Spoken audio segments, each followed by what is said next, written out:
السلام عليكم ورحمة الله وبركاته. إن الحمد لله نحمده ونستعينه ونستغفره ونؤمن به ونتوكل عليه ونثني عليه الخير كله ونعوذ بالله من شرور أنفسنا ومن سيئات أعمالنا. من يهده الله فلا مضل له ومن يضلل فلا هادي له. وأشهد أن لا إله إلا الله وحده لا شريك له وأشهد أن محمدا عبد الله ورسوله الذي بلغ الرسالة وأدى الأمانة ونصح الأمة وكشف بإذن ربه الغمة وتركنا على بيضاء ليلها كنهارها لا يزيغ عنها إلا هالك. أما بعد فإن خير الحديث كتاب الله وخير الهدي هدي محمد صلى الله عليه وسلم وشر الأمور محدثاتها وكل محدثة بدعة وكل بدعة ضلالة وكل ضلالة في النار أو كما قال عليه الصلاة والسلام. يقول الله عز من قائل وما خلقت الجن والإنس إلا ليعبدون. আজকের এই অত্যন্ত গুরুত্বপূর্ণ দ্বীনি প্রোগ্রামের সম্মানিত পরিচালক মঞ্চ উপবিষ্ট ফজিলাতুল উস্তাদ ডক্টর আবু বকর মোহাম্মদ জাকারিয়া, আমার সামনে উপস্থিত সম্মানিত দ্বীনি ভাই বন্ধুগণ, সুধী মন্ডলী, আসলে একটি ব্যতিক্রম ধর্মী অত্যন্ত গুরুত্বপূর্ণ দ্বীনি মজলিসে আমরা হাজির হয়েছি। আমি আপনাদেরকে শুরুতেই ঈদোত্তর আপনাদেরকে মুবারকবাদ জানাচ্ছি। এই ধরনের একটি গুরুত্বপূর্ণ দ্বীনি মজলিসে আমরা একত্রিত হতে পেরে আল্লাহ রাব্বুল আলামিনের শুকর গুজার হচ্ছি যে রাব্বুল আলামিন আমাদেরকে এই ধরনের একটি গুরুত্বপূর্ণ দ্বীনি মজলিসে একসাথে হওয়ার তৌফিক দিয়েছেন, আলহামদুলিল্লাহ। সম্মানিত সুধী মণ্ডলী, আমি এই প্রোগ্রামকে একটু ব্যতিক্রমধর্মী এই জন্য বলেছি যে আপনারা লক্ষ্য করেছেন আমরা তো আমাদের জীবনে অনেক ওয়াজ মাহফিলে, অনেক দিন আলোচনায়, অনেক ধর্মীয় অনুষ্ঠানে আমরা একত্রিত হয়েছি। এই সমস্ত আলোচনায় অনুষ্ঠানে আমরা যেভাবে আলোচনা শুনতাম, যেভাবে আলোচনা করা হতো, এই আলোচনা কিন্তু একটু ব্যতিক্রমধর্মী কথা আমাদের সামনে পেশ করা হচ্ছে।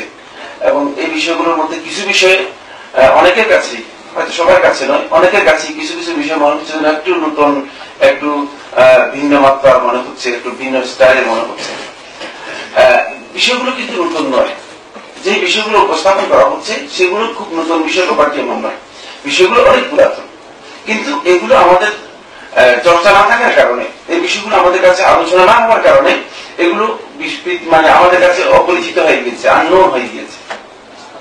এই বিষয়গুলো আলোচনা যদি হতো, আরো আগ থেকে যদি মানুষের সামনে তুলে ধরা হতো, তাহলে কিন্তু এই বিষয়গুলো মানুষ জানতো এবং অনেক জঘন্যতম অপরাধ থেকে, শিরকের মতো মহা অন্যায় থেকে, যে জুলম আল্লাহ রাব্বুল আলামিনের হকের ক্ষেত্রে করা হয়ে থাকে, সেই মহাজুলম থেকে আমরা নিজেদেরকে রক্ষা করতে পারতাম, আমরা নিজেদেরকে মুক্ত করতে পারতাম। কিন্তু দুঃখজনক বিষয় হচ্ছে এটি যে আমরা নিজেরাও এই জুলমের সাথে অনেকে লিপ্ত আছি, আবার এই জুলমের দিকে মানুষদেরকে আহ্বান করার একটা গ্রুপ আছে যারা মানুষদেরকে আহ্বান করতেছে, ডাকতেছে যে এগুলো অসুবিধা নেই, এগুলো আমরা যুগ থেকে করে আসছি। মনে হয় যেন আমরা উত্তরাধিকার সূত্রে অপরাধগুলো পেয়েছি, এখন এগুলো আমাদেরকে অবশ্যই করতে হবে।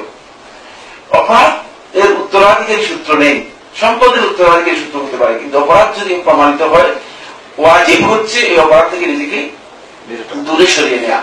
অপরাধের উত্তরাধিকারী সূত্র হিসেবে আমরা করে যাব, ব্যাপারটি এমন হতে পারে না। এটি জাহিলি সমাজের কনসেপ্ট। জাহিলি সমাজের লোকেরা বলেছে যে ইন্না ওয়াজাদনা আবাআনা আলা উম্মাহ, যে আমরা আমাদের বাপ দাদাকে এই অবস্থায় পেয়েছি, এবং আমরা এদের অনুসরণ করে যাব। কিন্তু আমরা এই কথা কেন বলবো? এটা আমরা বলার কারণ নেই, বরং আমরা বলবো যে না, আমরা যদি সত্যি কথা জানি, যে হক, যদি বাস্তব সেটি যদি জানি, আমরা তারই অনুসরণ করবো। এটাই হচ্ছে আমাদের অনুসরণের জন্য খুবই গুরুত্বপূর্ণ এবং ওয়াজিব বিষয়। আলহামদুলিল্লাহ, আমাদের প্রফেসর ডক্টর আবু বকর মোহাম্মদ জাকারিয়া অত্যন্ত গুরুত্বপূর্ণ কিছু বিষয় আপনাদের সামনে দৃষ্টি আকর্ষণ করেছেন, অত্যন্ত গুরুত্বপূর্ণ কিছু বিষয় দৃষ্টি আকর্ষণ করেছেন, এবং এই বিষয়গুলো তাওহীদের সাথে রিলেটেড হওয়ার কারণে, আর তাওহীদের কনসেপ্টটা আমাদের কাছে খুব বেশি স্পষ্ট না থাকার কারণে হয়তো জটিল জটিল মনে হয়েছে আপনাদের কাছে। কিন্তু যাদের কাছে তাওহীদ স্পষ্ট হয়ে গিয়েছে, কথাকে বুঝে আসছে, মানে যার সামনে আলো জ্বলিত মানে প্রজ্বলিত হয়ে গিয়েছে সে রাস্তা দেখতেছে যে এটা হচ্ছে রাস্তা, আর বাকি রাস্তার বাইরে যা আছে সবগুলো কি সে মনে করতেছে না এটা রাস্তার মধ্যে অন্তর্ভুক্ত না, এটা রাস্তার বাইরে অংশ, এটা সহজ হয়ে গিয়েছে। কিন্তু যার কাছে রাস্তা স্পষ্ট হয়নি, যার কাছে আলো নেই, তার কাছে মনে হচ্ছে কি রে এগুলো কি কথা বলতেছে, এগুলো তো অনেক কঠিন কথা। এগুলো আসলে কোনো কঠিন কথা নয়। আমরা এই তাওহীদকে জানার জন্য অনেক দার্শনিক চিন্তাধারা, অনেক মানে যুক্তিতর্কের শেষ নেই, হাজার রকমের যুক্তিতর্ক দিতে দিতে শেষ পর্যন্ত আকায়েদে নসবির মধ্যে আল্লাহ রাব্বুল আলামিনকে টুকরা টুকরা করতে করতে এক পর্যায়ে আল্লাহ তাআলাকে বলেছে হুয়াল জুজউল লাযী লা ইয়াতাজাজ্জা। এখানে যারা আকায়েদে নসবি পড়েছেন তারা আমার সাথে একমত হবেন যে আল্লাহ রাব্বুল আলামিনকে টুকরা টুকরা করতে করতে করতে করতে এক পর্যায়ে বলতেছে যে আল্লাহ হচ্ছে এমন অংশ যে অংশকে আর ভাগ করা যায় না, ভগ্নাংশ করা যায় না। নাউযুবিল্লাহি মিন যালিক। মানে আল্লাহ রাব্বুল আলামিন হচ্ছে এমন অংশ যে অংশকে আর ভাগ করা যায় না। তখন তারা মনে করছে তাদের মাথার মধ্যে এটা ঢুকেছে যে আল্লাহ তাআলা আছেন, আল্লাহ তাআলার অস্তিত্ব প্রমাণ করার জন্য চেষ্টা করেছেন। চেষ্টা করতে করতে যুক্তিতর্ক দিতে দিতে দার্শনিক যুক্তি, তারপরে বিবেকের যুক্তি, সকল প্রকার যুক্তিকে কাজে লাগিয়ে যুক্তি দিয়ে আল্লাহ রাব্বুল আলামিনকে প্রমাণ করার জন্য সমস্ত পৃথিবীর যত মাখলুক আছে সমস্ত মাখলুকাতকে টুকরা টুকরা করে এমন এক পর্যায়ে নিয়ে এসেছে, বলছে আল্লাহর পরিচয় হচ্ছে হুয়াল ওয়াজিবুল উজুদ। কেন এই ওয়াজিবুল উজুদ? যেহেতু এই ওয়াজিবুল উজুদ ছাড়া আর অন্য উজুদ, অন্য অস্তিত্ব হতে পারে না। এত চিন্তার কারণ কি? এত দার্শনিক মন মানসিকতা নিয়ে এত আল্লাহ রাব্বুল আলামিনকে টুকরা টুকরা করার কারণটা? অথচ আল্লাহ রাব্বুল আলামিন আদম আলাইহিস সালাম থেকে শুরু করে মুহাম্মদ রাসূলুল্লাহ সাল্লাল্লাহু আলাইহি ওয়াসাল্লাম পর্যন্ত 1,24,000 নবী এবং রাসূলদেরকে প্রেরণ করেছেন। কোন নবী আল্লাহ রাব্বুল আলামিনকে প্রমাণ করার জন্য সামান্যতম 1 সেকেন্ড সময় ব্যয় করেন, 1 সেকেন্ড সময় ব্যয় করেন। আল্লাহ রাব্বুল আলামিনের পরিচয় এইভাবে দেন নাই, পরিচয় দিয়েছেন আল্লাহ রাব্বুল আলামিনের রুবুবিয়ত এবং তার শ্রেষ্ঠত্বের উপর বর্ণনা করে। যে যখন ইব্রাহিম আলাইহিস সালামকে জিজ্ঞেস করা হলো যে তোমার প্রতিপালককে পরিচয় করে দাও, রাব্বিয়াল্লাযী ইউহয়ী ওয়া ইউমীত, তাহলে কত সহজ ভাষায় পরিচয় করে দিয়েছেন। আল্লাহ তাআলাকে টুকরা টুকরা করতে হয়নি, কিছু দরকার নেই। আল্লাহর পরিচয় দিচ্ছেন রাব্বিয়াল্লাযী ইউহয়ী ওয়া ইউমীত, আমার সত্তা হচ্ছে সেই আল্লাহ যিনি মানুষদেরকে জীবন দেন এবং মৃত্যু দেন। কিন্তু ব্যাকরণ মানে আমাদের মতো বিবেক সম্পন্ন আর কি বুঝে না। আমাদের দেশে বিবেককে এমন ভাবে মানে এমন যুক্তি আমরা মানে বের করেছি, যুক্তি কি জিনিস সেটা আমরা বুঝি না। মানে আমরা যুক্তি ব্যবহার করার জন্য মনে করি যে এটাই আমার কাছে যুক্তি। তখন ওই বেওকুফ যার কাছে আল্লাহ তাআলা বিবেক যুক্তি কম দিয়েছে, কিন্তু আল্লাহ তাআলার সাথে বিবেক দিয়ে যুক্তি দিয়ে শয়তানের মতো মানে আল্লাহ রাব্বুল আলামিনের হক নষ্ট করার চেষ্টা করেছে। সে বলল যে আমি তো জীবন দিয়ে মৃত্যু বুঝতে পারি না ব্যাপারটা, জীবন দেওয়া এবং মৃত্যু দেওয়ার ব্যাপারটা বুঝতে পারি না। যেমন আমাদের সমাজে এখন অনেকে মনে করেন যে অমুকে বাঁচাই দেন, অমুকে রক্ষা করেন। যে বিশ্বাস হুজুরের কাছে গিয়েছিলাম, দৌড় দিয়ে হুজুরের কাছে যাওয়ার পরে দেখি যে আলহামদুলিল্লাহ সুস্থ হয়ে গেছে, আর মরে যাচ্ছিল এরপরে দৌড় দিয়ে যখন হুজুরের কাছে গেলাম, হুজুর আলহামদুলিল্লাহ দোয়া করে দিয়ে সুস্থ করে দিয়েছে। এমন এই জীবন দেন। অনেকে মৃত্যু দিয়ে দেন, হুজুর কবরের মধ্যে শুয়ে আছে, কবর দিয়ে যাওয়ার সময় টাকা দিয়ে যাচ্ছে, যদি এখান থেকে টাকা না দেয় তাহলে হুজুরে মানে গাড়ি উল্টে দিবে, হুজুরে গাড়ি নষ্ট করে দিবে অথবা একটা কিছু করে দিবে। কবর থেকে হুজুরে মানুষের কত বড় ধরনের ক্ষতি করার চেষ্টা করছে, চিন্তা করে। মানে কবর থেকে যিনি ক্ষতি করেন তিনি দুনিয়া থেকে কি করেছেন, দুনিয়াতে কত জঘন্যতম ক্ষতির কাজ করেছেন সেটা আবার চিন্তা করে। ব্যাপারটা এমন হয়ে গিয়েছে। তো আমি যেটা বলতেছিলাম সেটা এই বেকুফ এটা বুঝতে পারে নাই। তখন ইব্রাহিম আলাইহিস সালাম এই কথা স্পষ্ট করে দিলেন যে তুমি ইহয়া এবং ইমাতা, জীবন দান এবং মৃত্যু দানকে যখন বুঝতে পারো নাই, এবার আমি বলছি রাব্বিয়াল্লাযী ইয়াতি বিশ-শামসি মিনাল মাশরিক ফাতি বিহা মিনাল মাগরিব। এবার সহজ করে দিলাম তোমার জন্য, আমার রব হচ্ছে সেই সত্তা যিনি পূর্ব দিক থেকে সূর্যকে উদিত করে থাকেন। এবার তুমি পশ্চিম দিক থেকে এবার খুব বুঝতে পেরেছে বাবুদিকাল্লাযী কাফার, বুঝতে পেরেছে যে না আমি যে যুক্তি দিয়েছি এই যুক্তির সাথে আল্লাহ রাব্বুল আলামিনের তাওহীদের মূলত কোনো সম্পর্ক নেই। আমাদের আজকে হাজার রকমের যুক্তি দিয়ে কবর পূজার জন্য, কবর সিজদা করার জন্য, পীর পূজার জন্য, পীরের কাছে মুরিদ হওয়ার জন্য হাজার রকমের বিভ্রান্তির মধ্যে আমাদের বাইরেকে মুসলিম নিরীহ মুসলমানদেরকে নিয়ে যাওয়া হচ্ছে। এবং এই কারণে যা হচ্ছে সেটি হচ্ছে যে সত্যি কথা হচ্ছে একেবারে মানে এই কথা আপনাদেরকে বিশ্বাস করতে হবে যে এই কারণে আজকে মুসলিম উম্মাহ আল্লাহ রাব্বুল আলামিন যে কাজটুকু হারাম করেছিলেন, যে কাজটুকু নিষেধ করেছিলেন, সেই নিষিদ্ধ এবং হারাম কাজে আজকে মুসলিম উম্মাহ লিপ্ত হয়ে যাচ্ছে। সেটা হচ্ছে মুসলিম উম্মাহর মধ্যে বিভিন্ন বিভক্তি, বিভিন্ন গ্রুপে দলাদলিতে লিপ্ত হয়ে গেছে, ফেরকাবাদিতে লিপ্ত হয়ে গেছে। ولا تكونوا كالذين تفرقوا واختلفوا من بعد ما جاءهم البينات। কোরআন কারীম আসার পরে, রাসূলুল্লাহ সাল্লাল্লাহু আলাইহি ওয়াসাল্লামের সুন্নাহর পরে আমরা কিভাবে এত দ্বিধা বিভক্ত হয়ে যাচ্ছি? এর একটি মাত্র কারণ হচ্ছে এই জিনিসগুলো আমাদের বিভক্ত হচ্ছে। এই জন্য তাওহীদের মৌলিক কতগুলো বিষয় নিয়ে অত্যন্ত গুরুত্বপূর্ণ চমৎকার আলোচনা করেছেন আমাদের ফজিলাতুল শেখ ডক্টর আবু বকর মোহাম্মদ জাকারি। আমি ওনাকে ধন্যবাদ জানাচ্ছি। আপনারা অত্যন্ত মনোযোগের সাথে শুনেছেন। আমার দৃঢ় বিশ্বাস সবাই কথা আজকে স্পষ্ট হবে না, আমার কিন্তু দৃঢ় বিশ্বাস যে অনেকগুলো গুরুত্বপূর্ণ বিষয় আপনাদের এখানে স্পষ্ট হয়েছে, যেগুলো আপনারা স্পষ্ট মানে স্বচ্ছ ধারণা নিতে পেরেছেন। আমি আকীদার উপর আপনাদের সাথে কিছু কথা শেয়ার করব, সেটাও মানে এই অনেক দীর্ঘ আলোচনা হয়েছে, কিন্তু দীর্ঘ আলোচনা করব না, সময় দিকে লক্ষ্য রেখে আমি চেষ্টা করবো যে আপনাদের সাথে আকীদার মৌলিক কিছু বিষয় নিয়ে শেয়ার করার জন্য।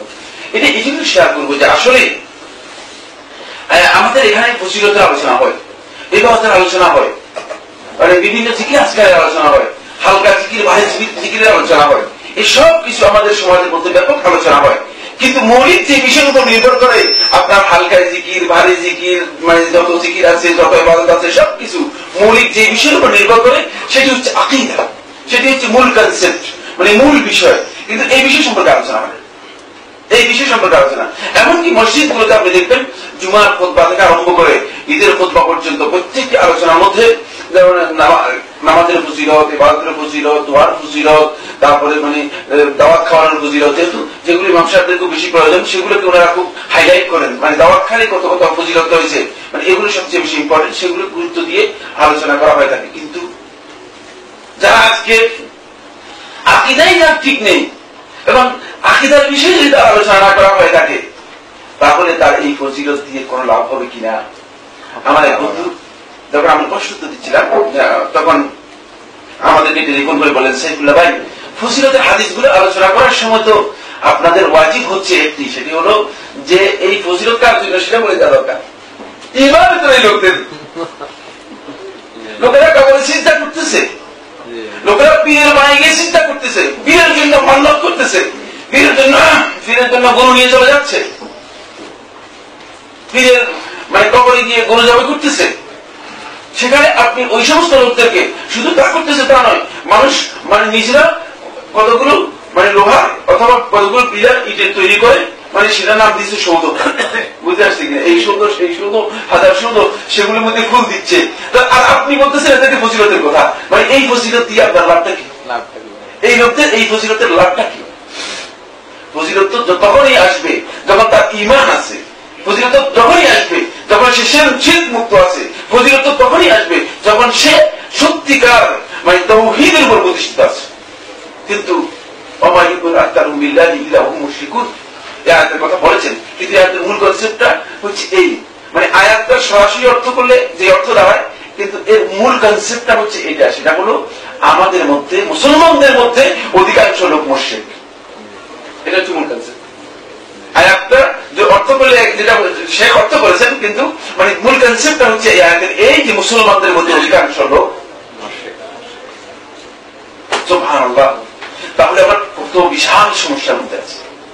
আমরা ঈমান এনেছি, ঈমানের বক্তব্য দিচ্ছি, কিন্তু অধিকাংশ লোক আমরা শিরকে লিপ্ত হচ্ছি, তাওহীদ আমরা জানি না, আমরা তাওহীদকে বাদ দিয়ে দিচ্ছি। আমাদের কিতাবগুলোতে পড়ানো হয় থাকে, এবং তাসাউফের সুফিবাদীদের যতগুলো কিতাব আছে সম্পূর্ণ প্রায় সবগুলো কিতাবের মধ্যে, দুটি কিতাবের মধ্যে আমি নিজে দেখেছি, তারা বলতেছে যে এই পৃথিবীতে, গোটা পৃথিবীতে, যেমন গোটা সমগ্র পৃথিবীতে মানে পরিচালনা করার জন্য, সমগ্র পৃথিবীকে পরিচালনা করার জন্য 313 জন, কতজন বললাম? 313 জন আল্লাহ রাব্বুল আলামিন মানে নাকিব নিয়োগ করেছে। মানে আল্লাহ রাব্বুল আলামিনের আর কোনো কাজ নেই, আল্লাহ রাব্বুল আলামিন এখন নাকিবদেরকে নিয়োগ করে, নাকিবটা এগুলো পরিচালনা করে। এই 313 জন নাকিবকে, এই 313 জন নাকিবকে মানে কন্ট্রোল করার জন্য, সুপারভাইজ করার জন্য 70 জন রয়েছে, এরা হচ্ছে আবদাল। আপনারা যাদের কুতুব আবদাল বলেন না, এই সপ্তর্যের আবদাল এরা শুধু অর্ডার করে, এদের অর্ডারটাই পৃথিবীতে পরিচালিত হয়, পৃথিবীকে কন্ট্রোল করে, পৃথিবীর মূল কাজ হচ্ছে এদের। এই 70 জনের মধ্য থেকে এমন, আর এই 70 জনের মধ্য থেকে সারা পৃথিবীতে 7 জন রয়েছে কুতুব। 7 জন রয়েছে কি? এই 7 জন এরা হলো সর্বোচ্চ পর্যায়ে, এরা অর্ডার করতে হয় না, এরা শুধু জিনিসগুলো পর্যবেক্ষণ করে। এরা অর্ডার হচ্ছে মানে যারা আবদাল বাদাল আছে তারা অর্ডার করেন, আর এই কুতুব 7 জন, এই 7 জনের কাজ হচ্ছে হোল ওয়ার্ল্ডের মধ্যে এরা শুধু পর্যবেক্ষণ করে, এরা এই পৃথিবী পর্যবেক্ষণ করে। তারপরে এই 7 জনের উপর এমন নিয়োগ করা হয়েছে সারা পৃথিবীর মধ্যে একজনকে, তিনি হচ্ছেন আল গাউস। তিনি হচ্ছেন কি? আল গাউস। তিনি হচ্ছেন মূল মানে আল আমরুল কাউনিয়ের মালিক। এই গোটা পৃথিবীকে নিয়ন্ত্রণ করার মূল মালিক হচ্ছে তিনি, তিনি হচ্ছেন আল গাউস। আর এই আল গাউসের মধ্যে সবচেয়ে বড় গাউস হচ্ছে আল গাউসুল আযম আব্দুল কাদের ইবনে আবি সালেহ আল জিলি। এবার আমি আপনাদেরকে প্রশ্ন করব, তাহলে আল্লাহ রাব্বুল আলামিনের পোস্ট কোথায়, মুহাম্মদ রাসূলুল্লাহ সাল্লাল্লাহু আলাইহি ওয়াসাল্লামের পোস্ট কোথায় তাদের কাছে? বের করে দেন আপনারা। আল্লাহ তাআলার কোনো প্রয়োজন নেই, রাসূলের কোনো প্রয়োজন নেই। এই যে মানুষদেরকে বোঝানো হচ্ছে, এই যে ওয়াজ করা হচ্ছে, এই ওয়াজ দিনে দিনে আমরা শুনে যাচ্ছি, বছরের পর বছর আমাদের সমাজের মানুষদের কাছে এই ওয়াজ জানানো হচ্ছে, এই ওয়াজ করা হচ্ছে, এবং এগুলো আমরা শুনে যাচ্ছি। আমরা আর কতদিন এগুলি শুনব? এই বিভ্রান্তির মধ্যে আমরা কতদিন থাকবো? এই জন্য আকীদার মৌলিক বিষয়গুলো যদি আমাদের কাছে ক্লিয়ার না হয়, তাহলে আমাদেরকে শয়তান এবং শয়তানের অনুসারীরা, শুধু শয়তানের কথা বলবো না, শয়তান এবং শয়তানের অনুসারীরা আমাদেরকে পথ থেকে বিচ্ছুত করে নিয়ে যাবে। রাসূলুল্লাহ সাল্লাল্লাহু আলাইহি ওয়াসাল্লাম একটি সহিহ হাদিসের মধ্যে, সহিহ বুখারী হাদিসের মধ্যে আব্দুল্লাহ ইবনে মাসউদ রাদিয়াল্লাহু তাআলা বর্ণনা করেন যে রাসূলুল্লাহ সাল্লাল্লাহু আলাইহি ওয়াসাল্লাম ফাত্তালা রাসূলুল্লাহ সাল্লাল্লাহু আলাইহি ওয়াসাল্লাম ফাত্তান মুস্তাকিমা। রাসূলুল্লাহ সাল্লাল্লাহু আলাইহি ওয়াসাল্লাম একটা লম্বা সোজা পথ আঁকলেন, একটা ডাইরেক্ট সরল রেখা, যেটাকে আপনারা বাংলাতে বলেন, একটা সরল রেখা রাসূলুল্লাহ সাল্লাল্লাহু আলাইহি ওয়াসাল্লাম টান দিলেন বড়। তারপরে টান দিয়ে রাসূলুল্লাহ সাল্লাল্লাহু আলাইহি ওয়াসাল্লাম ফাখাদ্দা খুতুতান আন ইয়ামিনিহি ওয়া আন শিমালিহি, ডান দিকে এবং বাম দিকে রাসূলুল্লাহ সাল্লাল্লাহু আলাইহি ওয়াসাল্লাম আরো কিছু রেখা দিলেন, ডানে কিছু রেখা দিলেন, বামে কিছু রেখা দিলেন। রেখা দিয়ে রাসূলুল্লাহ সাল্লাল্লাহু আলাইহি ওয়াসাল্লাম বলেন, এই যে হাদাস সাবিল, এটা হচ্ছে মূল পথ, এটা হচ্ছে তোমাদের পথ, সিরাতুল মুস্তাকিম, ওয়া আন্না হাদা সিরাতুল মুস্তাকিমান ওয়া হাদিহি সুবুল।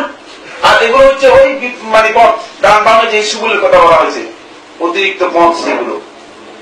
ওয়া আলা কুল্লি সাবিলিন শাইতানুন ইয়াদউ ইলাইহি, প্রত্যেকটা রাস্তার মুখে একজন শয়তান দাঁড়িয়ে আছে, ইয়াদউ ইলাইহি, মানুষদেরকে সেদিকে আহ্বান করছে।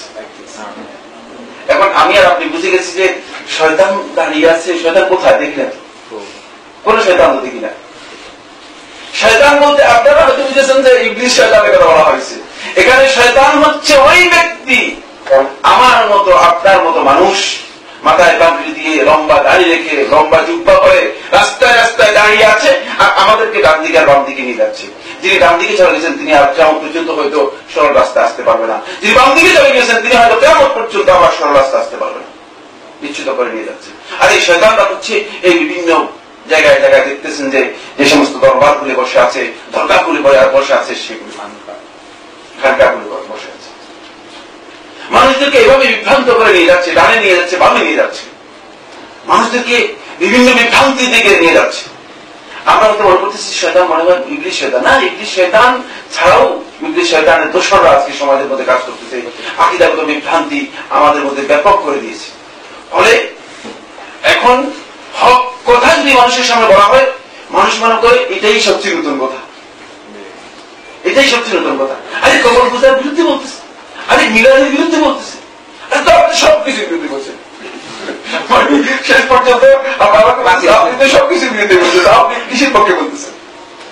মানে যেহেতু আমার কাছে ইসলামের কনসেপ্ট কি, ইসলাম কোন কাজগুলো আমাদেরকে করতে বলেছে, একজন মুসলমান হিসেবে আমাদের করণীয় কি ছিল, এগুলো আমাদের কাছে স্পষ্ট নয়। এখন আমার কাছে মনে হচ্ছে যেন সবকিছুই আমার বিরুদ্ধে যাচ্ছে, সবকিছুই আমার বিরুদ্ধে যাচ্ছে। ফলে আমরা যদি আমাদের আকীদা মজবুত না হয়, আমাদের আকীদা যদি দৃঢ় না হয়, শক্তিশালী না হয়, তাহলে এই রাস্তায় রাস্তায় আমরা ধোঁকা দিয়ে যাবো, রাস্তায় রাস্তায় আমরা প্রতারিত হয়ে যাবো। আমার বন্ধুগণ, সম্মানিত সুধী মণ্ডলী, অনেক বিজ্ঞজনেরাও এই পথে আসলে বিভ্রান্ত হয়ে যাচ্ছে। অনেক বড় আলেমরাও এই পথে বিভ্রান্ত হয়ে যাচ্ছে। কারণ আমি যে হকের উপর আছি, আমার দলিল কি? ঠিক কিনা? আমি যে আপনাকে কথা বলছি, আমার হকের উপর আছি, আমার দলিল কি? সুতরাং আমাকে বাছাই করতে হলে আমার দলিল বাছাই করতে হবে। কিন্তু সেই অবস্থান আমাদের নেই, সেই প্রজ্ঞা আমাদের নেই, সেই পড়ালেখা আমাদের নেই, সেই স্টাডি করার সুযোগ পর্যন্ত আমাদের নেই।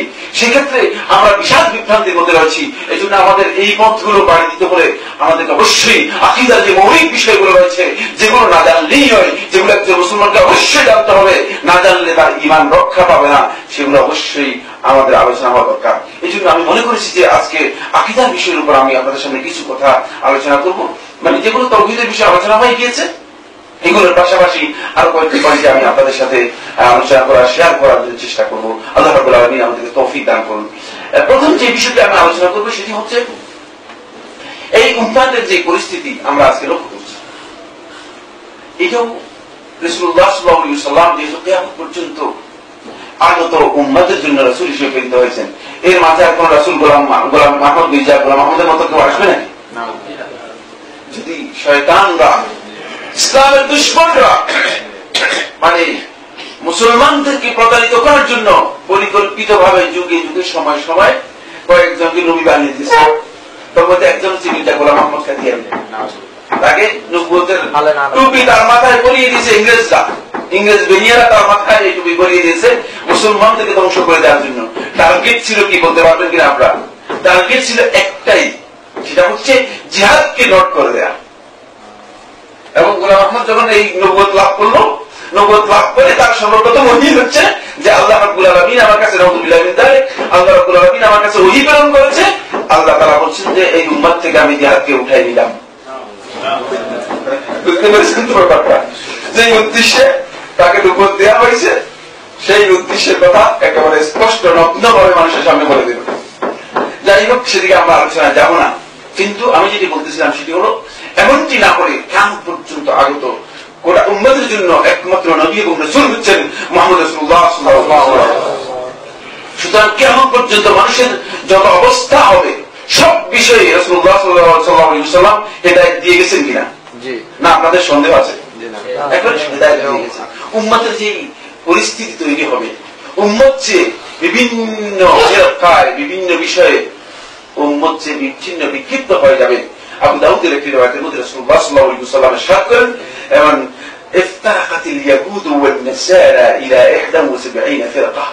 ইহুদি এবং খ্রিস্টানরা তারা 71টি ফিরকায় বিভক্ত হয়ে গিয়েছে, অথবা কোন বর্ণনা মধ্যে ইলা 72 ফিরকা, তারা 72টি ফিরকায় বিভক্ত হয়ে গিয়েছে। ইহুদিদের ফিরকাগুলো বিভিন্ন ফিরকায় তারা বিভক্ত হয়েছে এবং তাদের এই ফিরকাগুলো পৃথিবীতে এখনো আছে, বিভিন্ন ফিরকা আছে। কিন্তু সেগুলো আমরা ইহুদিদের সাথে, আমরা খ্রিস্টানদের সাথে আমাদের এই বিষয় সম্পর্কে মানে কষাকষির দরকার নেই, তারা তাদের পথে আছে। এই কথা বললে আমরা খুশি হয়ে গেছিলাম। আমাদের একটা খুশির সংবাদ যে ইহুদিরা বিভিন্ন ফেরকায় যখন বন্দী হয়ে গিয়েছে, ইহুদিরা দুর্বল হয়ে গেছে।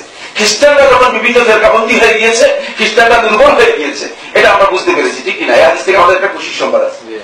কিন্তু দুঃখজনক সংবাদ হলো এরপরে যে কথা বলেছেন, وستفترق أمتي إلى 73 فرقة।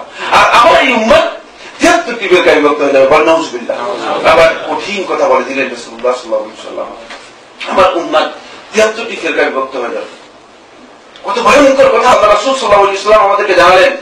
তাহলে এই বিভক্তি মানে এটা আজকে যে বিভক্তি আমরা দেখতে পাচ্ছি আমাদের সমাজে, আজকে যে বিভক্তি মুসলমানদেরকে আঘাত হানতেছে, মুসলমানদের শক্তি নষ্ট করে দিচ্ছে, এই বিভক্তির বিষয়গুলো মূলত রাসূলুল্লাহ সাল্লাল্লাহু আলাইহি ওয়াসাল্লাম আগেই আমাদেরকে জানিয়ে দিয়ে গেছেন। সুতরাং আমাদের ভয় পেয়ে যাওয়ার কোনো কারণ নেই। এই জিনিসটুকু আমরা একটু আশ্বস্ত হয়েছি যে এটা হবেই। এখন এখানে এসে একজন যদি বলেন যে রাসূলুল্লাহ সাল্লাল্লাহু আলাইহি ওয়াসাল্লাম গায়েব জানতেন, তাহলে এটা আমার ভয় পাওয়ার কোনো কারণ নেই। এখানে এসে যদি একজন বলে যে আল্লাহ রাসূল সাল্লাল্লাহু আলাইহি ওয়াসাল্লামের আমরা উম্মত নয়, আমরা আল্লাহ রাসূল সাল্লাল্লাহু আলাইহি ওয়াসাল্লামের দাস, যেহেতু বলেছেন কুল ইয়া ইবাদি, আমরা যে রাসূলের গোলাম, তাহলে এই বিষয়ে আমাদের ভয় পাওয়ার কোনো কারণ নেই। এখানে যদি কেউ এসে বলেন যে রাসূলুল্লাহ সাল্লাল্লাহু আলাইহি ওয়াসাল্লাম আল্লাহর নূর, এটা তো আমাদের ভয় পাওয়ার কোনো কারণ নেই। কারণ রাসূলুল্লাহ সাল্লাল্লাহু আলাইহি ওয়াসাল্লাম এই বিষয়টি স্পষ্ট করেছেন, আমাদেরকে জানিয়ে দিয়ে গেছেন যে সাতাফতারিকু উম্মতি ইলা 73 ফিরকা। সুতরাং 73 গোনা পর্যন্ত এই উম্মত দ্বিধা বিভক্ত হবে, এই ফিরকাবন্দিতে লিপ্ত হবে, এটা আমরা বুঝতে পারলাম। এটি অত্যন্ত কঠিন সংবাদ, কোনো সন্দেহ নেই। এতে উম্মতের সবচেয়ে বড় ক্ষতি। এই তাফাররুকের কারণে, এই ফিরকাবন্দির কারণে, এই বিভক্তির কারণে উম্মত সবচেয়ে বড় ক্ষতিগ্রস্ত হচ্ছে, এতে কোনো সন্দেহ নেই। এরপর দ্বিতীয়ত রাসূলুল্লাহ সাল্লাল্লাহু আলাইহি ওয়াসাল্লাম এই কথা বলার পরে মানে আমরা কিছুটা আশাহত হলেও এরপরে এমন জঘন্য কথা বললেন, এবার একেবারে শেষ করে দিলেন। এরপর রাসূলুল্লাহ সাল্লাল্লাহু আলাইহি ওয়াসাল্লাম ইরশাদ করেন, কুল্লুহা ফিন্নার, সবগুলো জাহান্নাম। ওটা উম্মতের নাউযুবিল্লাহ মিন যালিক, ওটা উম্মতকে রাসূলুল্লাহ সাল্লাল্লাহু আলাইহি ওয়াসাল্লাম বলে দিলেন যে কুল্লুহা ফিন্নার, এই সমস্ত ফিরকা সবগুলো জাহান্নামী। এরপরে আস্তে করে ইসতিসনা করলেন, বাদ দিলেন, এক্সেপশন করলেন একটাকে, ইল্লা ওয়াহিদা, একটি ছাড়া, একটু আশা দিলেন। কিন্তু এটা এমন কঠিন কথা, যেমন আমি আপনাদেরকে এখানে বললাম যে এখানে সামনে একটা বিশাল নদী আছে, এই নদী পার হয়ে আপনাকে ওই পারে যেতে হবে। এখানে গেলে দেখবেন যে 73টি নৌকা আছে। ভালো কথা বলছেন, 73টি নৌকা বলছে, যে কোনো একটা নৌকায় উঠে যেতে পারবেন, তবে সবগুলো নৌকায় ডুবে যাবে একটা ছাড়া। মানে তাহলে আপনি বলবেন যে ভাই আপনি নৌকার কথা বললেন কেন, আবার আমাদেরকে নৌকাতে উঠতে বললেন কেন, আমাদেরকে ডুবার জন্য বলছেন আর কি। কারণ আপনারা মনে করছেন যে কি বললো এই কথা, সবগুলো নৌকায় ডুবে যাবে একটা ছাড়া। এবার একটা কোনটা সেটা তো আমরা জানি না, ভয়ঙ্কর কথা। এরপরে রাসূলুল্লাহ সাল্লাল্লাহু আলাইহি ওয়াসাল্লাম ওই একটা বৈশিষ্ট্য বলে দিলেন, পরিচয় করে দিলেন, এটা মেহেরবানি করলেন। গোটা উম্মতের উপর সবচেয়ে, গোটা উম্মতের উপর রাসূলুল্লাহ সাল্লাল্লাহু আলাইহি ওয়াসাল্লামের সবচেয়ে বড় মেহেরবানি হচ্ছে এই যে মেহেরবানি করে তিনি জানিয়ে দিয়ে গেছেন যে কারা এই জান্নাতের পথ লাভ করে, কারা সেই জামাআত, কারা সেই ওয়াহিদ, কারা সেই গোষ্ঠী যারা এই নাজাত পাবে। রাসূলুল্লাহ সাল্লাল্লাহু আলাইহি ওয়াসাল্লাম বললেন, কালু ইয়া রাসূলুল্লাহ ওমাহি, এরা কারা? বলে হিয়াল জামাআত, এরা হচ্ছে আল জামাআত, যারা মুসলমানদের জামায়াতের সাথে সম্পৃক্ত। রাসূলুল্লাহ সাল্লাল্লাহু আলাইহি ওয়াসাল্লাম সাহাবীরা এবং সাহাবীদের এই জামায়াতের সাথে যারা সম্পৃক্ত আছে, যারা এই কর্মরীতি এবং এই আকীদার উপর প্রতিষ্ঠিত ছিল, কেবল তারাই সত্যিকার ভাবে নাজাত পাবে, সত্যিকার ভাবে লাভ মুক্তি পাবে। এই এখানে হাদিসের মধ্যে জামাআত বলা হয়েছে, অন্য একটা হাদিসের মধ্যে রাসূলুল্লাহ আরেকটু এটাকে ডিফাইন করেছেন, এভাবে রাসূলুল্লাহ সাল্লাল্লাহু আলাইহি ওয়াসাল্লাম ইরশাদ করেছেন, মা আনা আলাইহি ওয়া আসহাবি, যার উপর আমি এবং আমার সাহাবীরা যার উপর প্রতিষ্ঠিত ছিলাম, মূলত তারাই কি করবে, এই জামাতের মধ্যে অন্তর্ভুক্ত হতে পারবে। এবার তো এই জামাত যখন পেয়ে গিয়েছে, এবার সবাই এই জামাতকে টানা শুরু করেছে। এমনকি আহলুস সুন্নাত ওয়াল জামাত নিজের নাম পর্যন্ত দিয়ে দিয়েছে। কেউ পারে না যে কপালের মধ্যে রেখে দিতে, যে নিজের কপালের মধ্যে এখানে আহলুস সুন্নাত ওয়াল জামাত, কারণ রাসূলুল্লাহ সাল্লাল্লাহু আলাইহি ওয়াসাল্লাম যেহেতু বলে দিয়েছেন জামাতই রক্ষা পাবে, সুতরাং কপালের মধ্যে রেখে দিই, আমরা রক্ষা পেয়ে গেছি। কিন্তু এটাই কি আসলে রক্ষার বিষয়? কাল্লা কাল্লা, কখনো না। রাসূলুল্লাহ সাল্লাল্লাহু আলাইহি ওয়াসাল্লাম জামাতের যে স্ট্রাকচার দিয়েছেন, সেই স্ট্রাকচার এই বিষয়ে স্পষ্ট হয়ে গিয়েছে। সেটি হচ্ছে যারা আল্লাহ রাসূল সাল্লাল্লাহু আলাইহি ওয়াসাল্লামের হাদী এবং এই কোরআন এবং সুন্নাহ এর দিকে আমাদেরকে আহ্বান করবে, যারা মুরিদ করবে নিজের জন্য নয়, কোরআন এবং সুন্নাহর জন্য, তারাই জামাতের মধ্যে থাকবে, ঠিক না? ইনশাআল্লাহ। মুরিদ নিজের জন্য করলে তাহলে বুঝতে হবে যতই কপালের মধ্যে আহলে সুন্নাত ওয়াল জামাত দেখুক, কাজে আসবে না।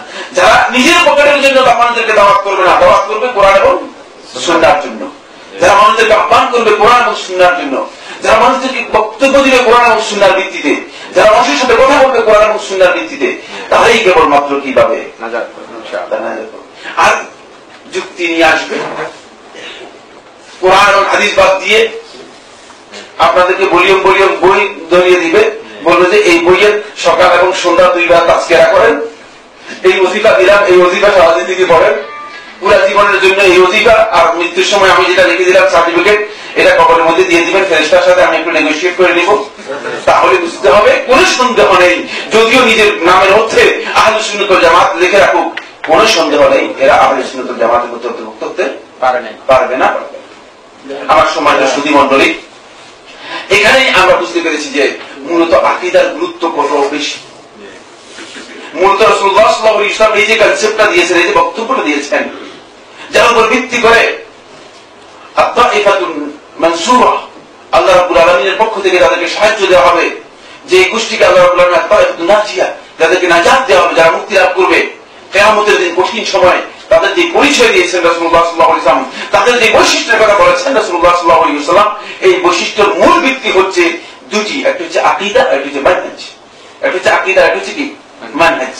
এবং এই আকীদা ও মানহাজ দুইটা একটা আরেকটার সাথে ওতপ্রোতভাবে জড়িত, একটাকে আরেকটা থেকে বিচ্ছিন্ন করার কোন সুযোগ, একটাকে আরেকটা থেকে বিচ্ছিন্ন করার সামান্যতম কোনো সুযোগ নেই। একটি আরেকটির সাথে একেবারে ওতপ্রোতভাবে জড়িত। এই দুটি বিষয় সম্পর্কে আমি আপনাদের সামনে কয়েকটি কথা আলোচনা করে ইনশাআল্লাহ তাআলা আজকের আলোচনা শেষ করব।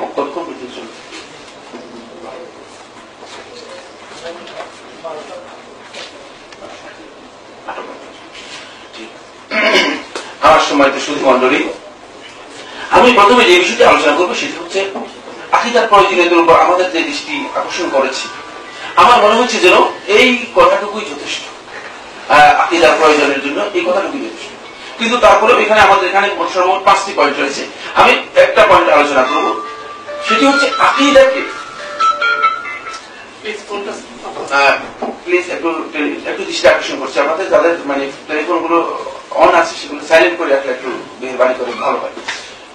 আমার সম্মানিত সুধী মণ্ডলী, আকীদাকে আমরা অনেকেই মনে করে থাকি যে আকীদা হচ্ছে বিশ্বাস, মানে শুধু বিশ্বাসের মধ্যে একটা ডিফাইন করি, সীমাবদ্ধ করি। ফলে আমাদের অবস্থা হয় এই যে আকীদা বলতে আমরা বিশ্বাসকে বুঝি, আকীদা বলতেই আমরা শুধু বিশ্বাসকে বুঝি। ইসলামী আকীদা আর অন্য বিশ্বাসের মধ্যে এক বিশাল পার্থক্য রয়েছে। ইসলামী আকীদার সাথে আমার মৌলিক কতগুলো বিষয় সম্পৃক্ত আছে যেগুলো আমলকে ইনক্লুড করে, কিন্তু আকীদারকে যদি শুধু বিশ্বাস হিসেবে চিহ্নিত করা হয় থাকে, তাহলে কিন্তু বিশ্বাসের বিষয়গুলো আমলকে ইনক্লুড করে না। এটি তাওহীদের মধ্যে আপনারা দেখেছেন, তাওহীদের মধ্যে আলোচনার মধ্যে এসেছে, সেখানে কিছু বিষয় আছে আমলের সাথে সম্পৃক্ত, যেগুলো তাওহীদের মধ্যে পাওয়া যাবে, সেগুলো আকীদার মধ্যে পাওয়া যাবে, ঈমানের মধ্যে পাওয়া যাবে।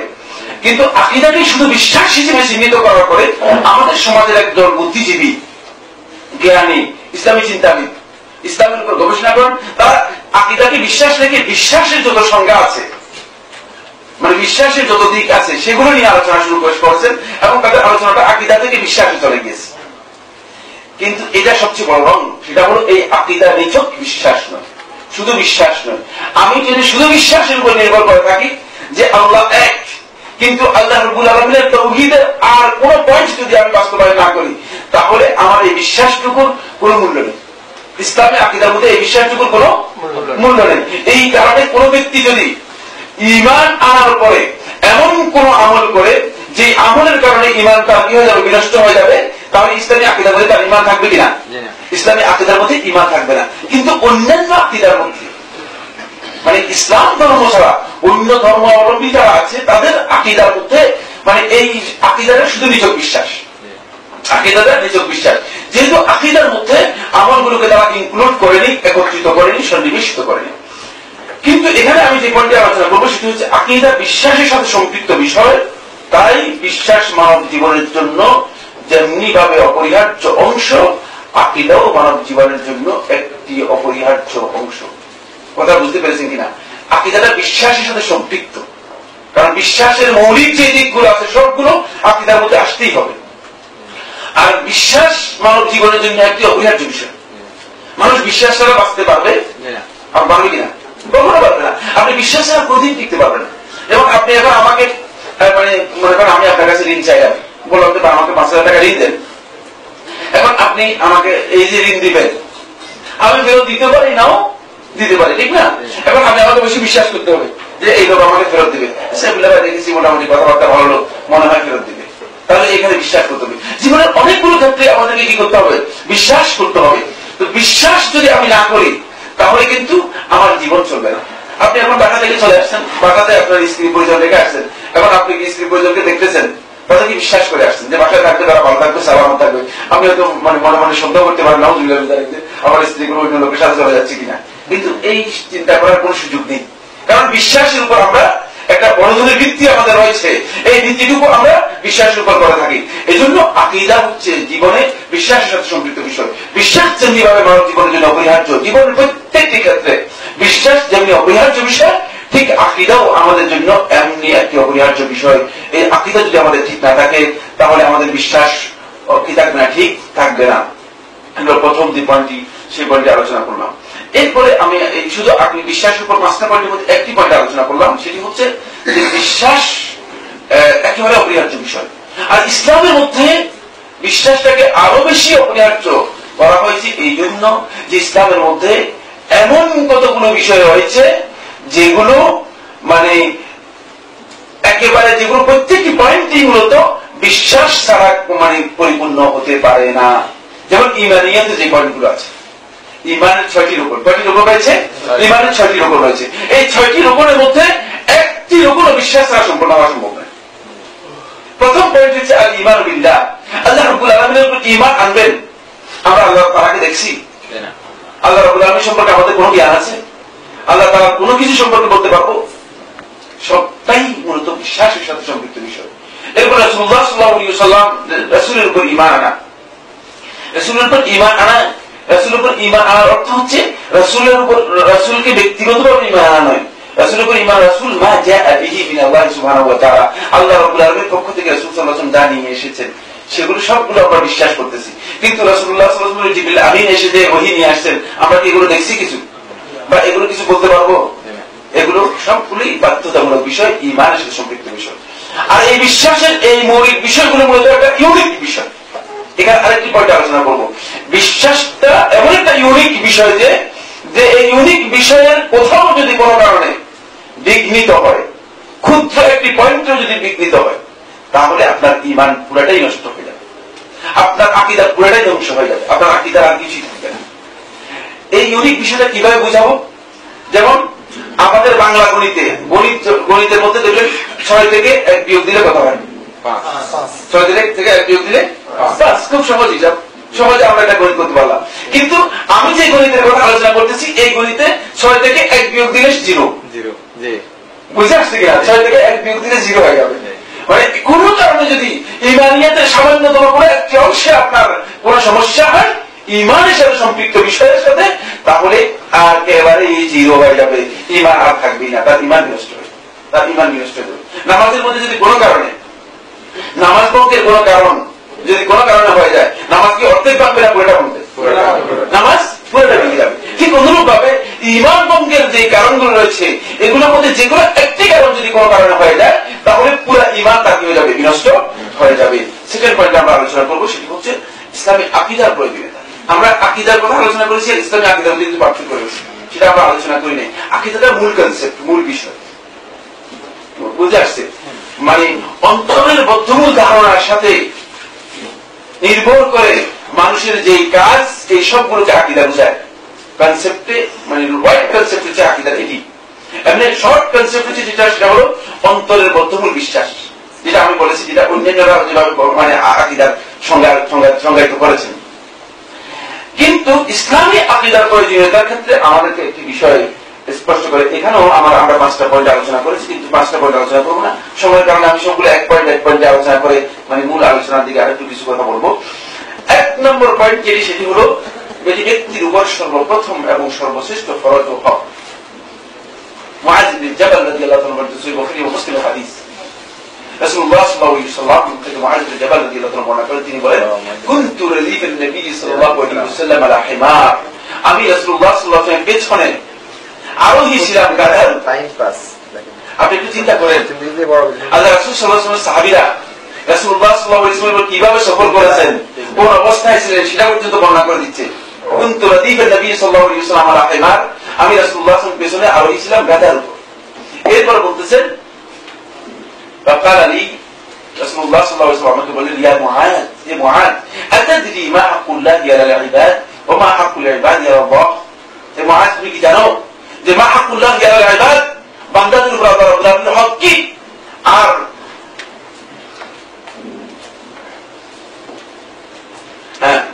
বান্দাদের উপর মানে আল্লাহর হক কি, তারপরে আল্লাহর উপর বান্দার হক। তখন রাসূলুল্লাহ সাল্লাল্লাহু আলাইহি ওয়াসাল্লাম এই প্রশ্ন করার পরে, আমাদের তো অভ্যাস হয়ে গিয়েছে, আমাদের আলেম ওলামাদেরকে আল্লাহ রাব্বুল আলামিন রহম করুন, যে অনেক লোক প্রশ্ন করার আগেই উত্তর দিয়ে দেয়। অনেক সময় দেখা যায় যে আমি দাঁড়িয়ে আছি, আমাকে প্রশ্ন করেছে একজনে, দেখছি আমার পাশে আরেকজন উত্তর দিয়ে দিচ্ছে। প্রশ্ন করছেই আমাকে লক্ষ্য করে, যে আমাকে প্রশ্ন করেছে উত্তর দেওয়ার জন্য, কিন্তু আমার পাশে আরেকজন দাঁড়িয়ে আছেন, তিনি উত্তর দিয়ে দিচ্ছেন। তখন আমি শুধু এতটুকু বলতে পারি যে হ্যাঁ, তিনি তো উত্তর দিয়ে দিচ্ছেন, যথেষ্ট হয়ে গেছে।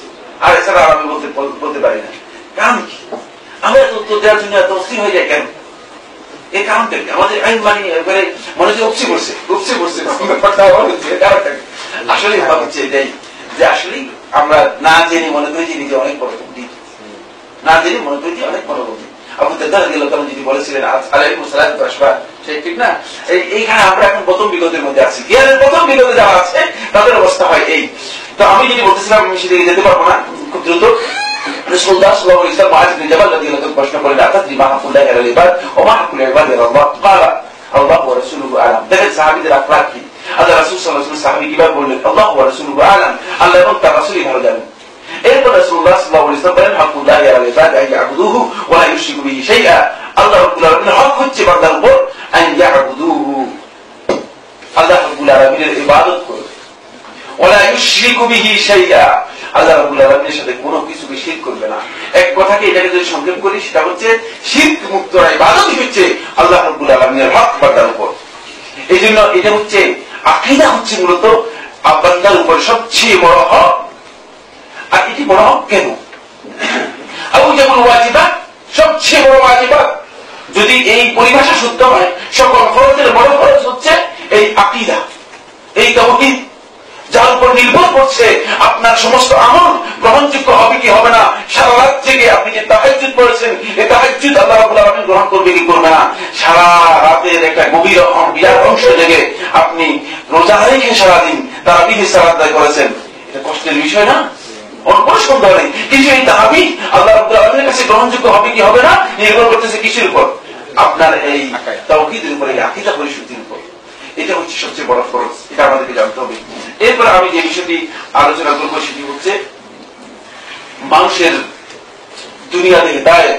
এটা হলো আকীদার আবশ্যকতা ও গুরুত্বের উপর একটা পয়েন্ট আলোচনা করবো। মানুষের দুনিয়াতে হিদায়াত এবং আখিরাতে তার নাজাত, মূলত এর জন্য তার আকীদাকে বিশুদ্ধ করতে হবে।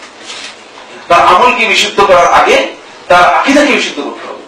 তার আকীদা যদি শুদ্ধ হয়, তার আমলে যদি কোনো কারণে ত্রুটিও থেকে যায়, কোনো কারণে ত্রুটিও থেকে যায়, যেটি তার আকীদাকে মানে ঠিক মানে রাখা, আকীদাকে নষ্ট করে না, এমন কোন ত্রুটি যদি তার আমলে থেকেও যায়, তাহলে কিন্তু কিয়ামতের দিন সে নাজাত পেয়ে যাবে, কিয়ামতের দিন সে নাজাত পেয়ে যাবে। কিন্তু যদি আকীদার কোনো কারণে সমস্যা হয়ে যায়, আকীদা যদি তার সমস্যা থেকে যায়, তাহলে যতই সৃষ্টি করা, যতই মানে চেষ্টা করা হোক না কেন, আমার সম্মানিত উপস্থিতি সুধী মণ্ডলী, তাহলে সে নাজাত পাবে। তাহলে সে কি পাবে না? নাজাত পাবে। এই জন্য আমাদের আকীদাকে পরিশুদ্ধ করতে হবে। আকীদাকে পরিশুদ্ধ করলেই যথেষ্ট নয়। আকীদার সাথে অত্যন্ত গুরুত্বপূর্ণ একটি পয়েন্ট রয়েছে, সেটি হচ্ছে আমি যে জিনিসটা আকর্ষণ করেছি দুটি পার্ট। একটা হচ্ছে আকীদা, আর কিছু মানহাজ। আকীদাটা হচ্ছে আপনি মানে এমন কিছু ধারণার উপর নিজের অন্তরে এমন বদ্ধমূল মানে কনসেপ্ট তৈরি করবেন, এমন কতগুলো বদ্ধমূল ধারণা তৈরি করবেন, যেগুলো আপনাকে উদ্বুদ্ধ করবে, অনুপ্রাণিত করবে আপনার আমলের জন্য, এবং যেগুলোর উপর ভিত্তি করে আপনি আমলগুলো করবেন। যেমন আমি একজন লোককে দেখি, আসসালামু আলাইকুম, সালামটা কেন দিয়েছেন? আপনি এটা বিশ্বাস করেন যে আসসালামু আলাইকুম এটি হচ্ছে ইসলামের বড় তাহিয়া, অভিবাদন, এবং এই সালাম দিলে আপনার জন্য কি হয়েছে? সওয়াব রয়েছে। এই জন্য আপনি কি করতেছেন? সালাম দিচ্ছেন। এটা মূলত প্রত্যেকটি আমল, কোন কাজ মানুষের, এটা খেয়াল রাখতে হবে, মানুষের কোন কাজ আকীদা থেকে বিচ্ছিন্ন নয়। অনেকে আমাদেরকে বলে যে ভাই এমনি করছি, কবরে গেছেন কেন? বলছে এমনি গেলাম। মানে এমনি আপনি কবরে এমনি দৌড় দিয়ে আগুনের মধ্যে গেলেন না, কবরে চলে গেলেন। ব্যাপারটা হচ্ছে এই যে এমনি গেলাম আর কি। এমনি কোন কাজ, বেহুদা কোন কাজ ইমানদার ব্যক্তি করবে না। এজন্য قد أفلح المؤمنون الذين هم في صلاتهم خاشعون, সূরা আল মুমিনুনের 11টি আয়াত, প্রথম 11টি আয়াত পড়ে নেবেন। এখানে ওই সফলকাম মুমিন ব্যক্তিদের বৈশিষ্ট্য উল্লেখ করা হয়েছে। তার মধ্যে একটি বৈশিষ্ট্য হচ্ছে ওয়াল্লাযীনা হুম আনিল লাগবি মুরিদুন, যারা বেহুদা অর্থ কাজ থেকে নিজেদেরকে বিরত রাখে। দেখছেন, ইমানদার ব্যক্তিদের সফলতার অন্যতম বৈশিষ্ট্য হচ্ছে বেহুদা কোনো কাজ ইমানের মধ্যে নেই। ইমানদার ব্যক্তিদের জীবনের মধ্যে বেহুদা কোনো কাজ আসবে না। আকীদা এটাকে আমাকে আপনার কনসেপ্ট ক্লিয়ার করে দিবে।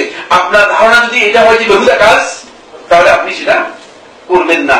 এটা হচ্ছে মূল বিষয়। সুতরাং প্রত্যেকটি আমলের সাথে আকীদার একটা অংশ জড়িত আছে। বুঝতে পারছেন কিনা? এখন যতক্ষণ পর্যন্ত আপনার আমল আকীদা বিশুদ্ধ না হবে, ততক্ষণ পর্যন্ত আপনার আমল বিশুদ্ধ হবে না। আর যতক্ষণ পর্যন্ত আপনার আমল বিশুদ্ধ না হবে, ততক্ষণ পর্যন্ত আল্লাহ রাব্বুল আলামিনের কাছে সেটি গ্রহণযোগ্য হবে না। এর রিওয়াজ বা এর কোন সওয়াব পাওয়ার আশা করার কোন সুযোগ ইসলামের মধ্যে নেই। এই পয়েন্টটা আলোচনা করার পরে যেটি বলবো সেটি হচ্ছে দ্বিতীয় পয়েন্টের মানে কথা বলবো। সময় আমাদের শেষের দিকে চলে এসেছে। যেহেতু প্রশ্ন উত্তরে একটা সেশন রয়েছে, এই জন্য আসলে সময় দিতে পারবো না। শুধু এই পয়েন্টটা আলোচনা করবো মানহাজের বিষয়টি। আমার সম্মানিত সুধী মন্ডলী, আজকে আকীদা অনেকেরই ঠিক আছে, কিন্তু সমস্যা হয়ে গেছে বড় মানহাজের মধ্যে। মানহাজটি হচ্ছে আপনার যে মেথোডোলজি আছে, কর্ম পদ্ধতি আছে, কর্মনীতি আছে, সেই কর্মনীতিও ক্লিয়ার হতে হবে। আপনি ইসলাম আপনাকে যে পথ দেখিয়েছে সেই পথে আপনাকে অনুসরণ হতে হবে। আপনি আপনার খাহিশ মতো ইবাদত করে আল্লাহ রাব্বুল আলামিনকে সন্তুষ্ট করে দেবেন, আপনার খাহিশ মতো দাওয়াতি কাজ করে আল্লাহ তাআলাকে সন্তুষ্ট করে দেবেন, এটি ইসলাম চায় না। ইসলাম এই দাওয়াতকে কবুল করে না, ইসলাম এই আমলকে কবুল করে না। খেয়াল রাখতে হচ্ছে এর জন্য কিছু মেথোডোলজি আছে। যেমন আমরা সালাত আদায় করে থাকি, নামাজ যেটাকে বলি আগে, নামাজকে আমরা সালাত বলতে বলতে বয়স হয়ে গেছে, আপনারা বুঝেন তো না? হ্যাঁ, সালাত যে আমরা আদায় করে থাকি, এই যে সালাত আমরা আদায় করে থাকি, এর একটা মেথোডোলজি আছে, এর সিস্টেম আছে। এটাকে রুকু বলা হয়, এটাকে সিজদা বলা হয়, এটাকে কওমা বলা হয়, এটাকে কুউদ বলা হয়, এটাকে জুলুস বলা হয়। এগুলো সবকিছু নাম আছে, ঠিক না? ভিন্ন ভিন্ন আছে। এটাই হচ্ছে ইবাদত। এই মেথোডোলজির ফলো করাটাই হচ্ছে ইবাদত। আর সেই মেথোডোলজি গ্রহণ করতে হবে কার কাছ থেকে? আল্লাহ রাসূল সাল্লাল্লাহু আলাইহি ওয়াসাল্লাম থেকে। আল্লাহ রাসূল সাল্লাল্লাহু আলাইহি ওয়াসাল্লাম থেকে যদি আমরা সেই মেথোডোলজি গ্রহণ করি, শুধু সেটাই গ্রহণযোগ্য হবে, অন্যথায় কোনো মেথোডোলজি সেখানে গ্রহণযোগ্য হবে না। এই ক্ষেত্রে মানহাজ যদি বিকৃত হয়ে যায়, যতই বড় পণ্ডিত হন না কেন, যতই বড় জ্ঞানী হন না কেন, যতই বড় আবেদ হন না কেন, তাহলে আপনার আমলটুকু নষ্ট হয়ে যাবে। একটা ঘটনা বলে শেষ করে দিব, সেটি হচ্ছে আমর ইবনে আস রাদিয়াল্লাহু তাআলা আনহু, ওমর ইবনে খাত্তাব রাদিয়াল্লাহু তাআলা আনহুর সময় মিশরের গভর্নর ছিলেন। তখন আমর ইবনে আস রাদিয়াল্লাহু তাআলা আনহু ওমর ইবনে খাত্তাব রাদিয়াল্লাহু তাআলার কাছে একদিন চিঠি লিখলেন যে, ওমর আমিরুল মুমিনিন, আমাদের একজন বড় দ্বীনের পণ্ডিত জ্ঞানী দরকার, যিনি আমাদের লোকদেরকে দ্বীনের জ্ঞান দিবে, শিক্ষা দিবে। আপনি মেহরবানি করে একজনকে পাঠান। তখন ওমর ইবনে খাত্তাব রাদিয়াল্লাহু তাআলা এক ব্যক্তিকে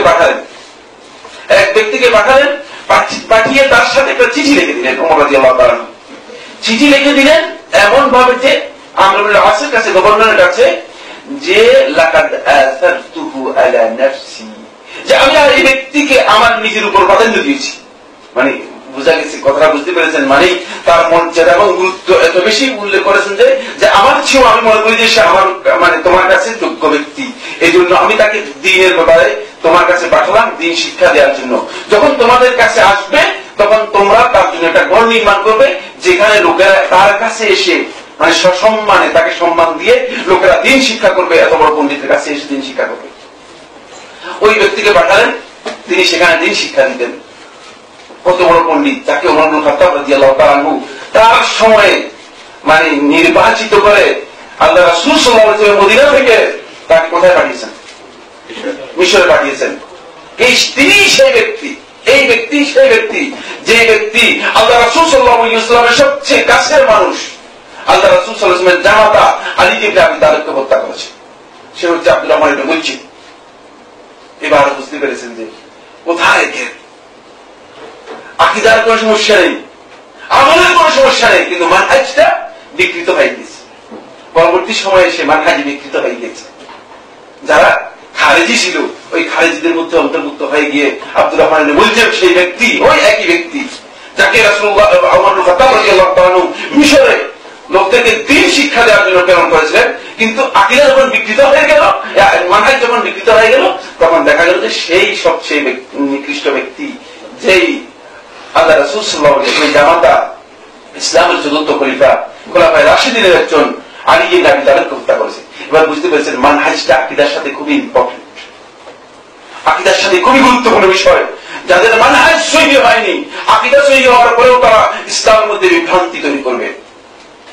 আজকে এই বিভ্রান্তি বিভিন্ন ভাবে আমাদের সমাজের মধ্যে তৈরি করেছে এবং আছে। এগুলো দীর্ঘ আলোচনার বিষয়, মানে 40 মিনিটের আলোচনার মধ্যে এগুলো আমি আপনাদের সামনে কিছুই কথা বলতে পারবো না। এবং আলোচনা ঢুকতেছিলাম মাত্র, এর মধ্যে স্লিপ এসে গেছে যে আপনি আলোচনা শেষ করেন, ঢুকতেছিলাম আমি, পয়েন্টে ঢুকতেছিলাম, বুঝে আসছে? তাহলে আমি যে কথাটুকু আপনাদেরকে বলবো সেটি হচ্ছে আমাদের আকীদাকে শুদ্ধ করতে হবে, মানহাজকে শুদ্ধ করতে হবে, জানতে হবে আল্লাহ রাসূল সাল্লাল্লাহু আলাইহি ওয়াসাল্লাম সাহাবীরা কোন মানহাজের উপর প্রতিষ্ঠিত ছিলেন। আমি যে আন্দোলনের উপর চলছি, আমি যে বক্তব্যের উপর চলছি, আমি যে চিন্তার উপর চলছি, আমি যে দরবারের উপর চলছি, আমি যে দরবারের উপর চলছি, আমি যে খানকার উপর চলছি, আমি যে বিশ্বাসের মুরিদ হচ্ছি, এসব কিছু কি আমার ঠিক আছে? আকীদাগত দিক থেকে ঠিক আছে, মানহাজের দিক থেকে ঠিক আছে?